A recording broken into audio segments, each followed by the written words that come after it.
liberté. Ils sont confrontés à des forces tyranniques.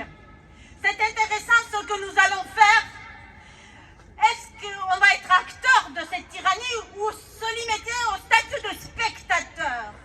Vous savez, ça appartient à qui ces mots?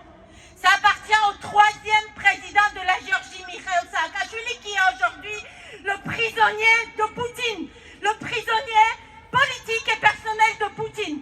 Pourquoi, à votre avis? Parce que la Géorgie a aspiré vers la liberté, vers la démocratie. Il nous a envahis. Poutine nous a envahis avec sa Russie tyrannique. Moi, pourquoi je suis devant vous aujourd'hui? Je peux très bien être avec mes enfants, j'ai les larmes. Je peux très bien travailler comme tout le monde à Paris parce que j'ai été reçue à Paris comme une vraie personne humaine qui a le droit d'être vivante dans un pays démocratique. C'est ça qu'on aspire à Géorgie, en Ukraine aujourd'hui.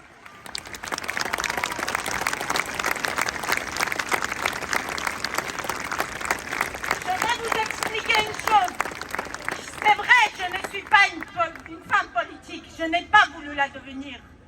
Je ne représente absolument aucun parti politique. Et je le souligne, je suis une simple citoyenne comme vous tous ici.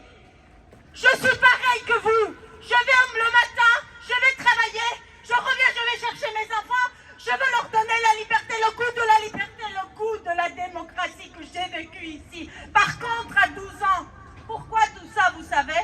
À 12 ans, j'ai été obligée de fuir les bombardements russes. J'ai été obligée de tout quitter, la maison de mes ancêtres, là où même la pierre me reconnaissait, dit mon père. Est-ce que vous imaginez ce que c'est vraiment? Moi, je vous parle de quelque chose que je n'ai pas lu.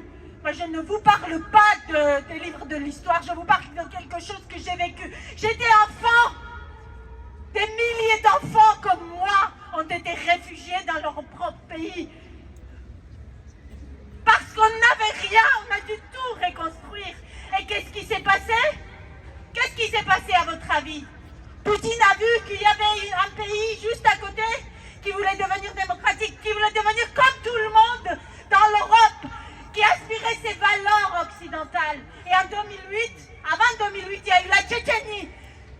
Il y a eu les enfants qui ont été tués en Tchétchénie. Mais on a fermé les yeux parce que ça ne nous touchait pas.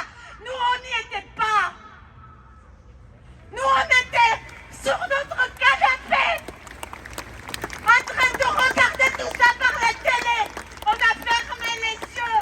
On a fermé la bouche. Je suis très émotive parce que je ne veux pas parler de ça autrement. Ce n'est pas possible de parler de ça autrement. En 2008,